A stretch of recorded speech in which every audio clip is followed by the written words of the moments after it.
आज हेउछि नेताजी सुभाष चंद्र बोसଙ୍କର जन्म जयंती।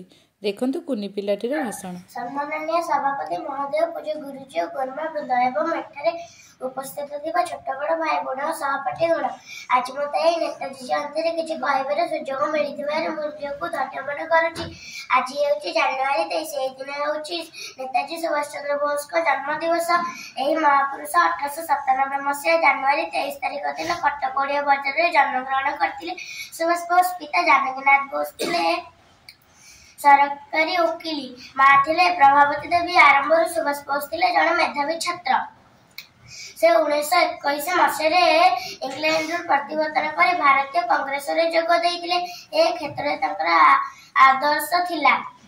महात्मा गांधी देशबंधु चित्तरंजन जातीय कांग्रेस सभापति भाव नेताजी 2 थर निर्वाचित होइथिले। से 1943 जुलाई 2 तारिख दिन आजाद फौज गठन कले। से निर्घोष कंठर आजाद फौज गठन करी दिल्ली चोलार डाकरा देले। से कहते तुम मत रक्त दियो, मु तुमको स्वाधीनता देवी। तेणु ए वीर पुरुषों को मन पकाइबा आज दिन को नेताजी जयंती रूपे पालन करियो। मु एति कहि मोर वक्तव्य शेष करी।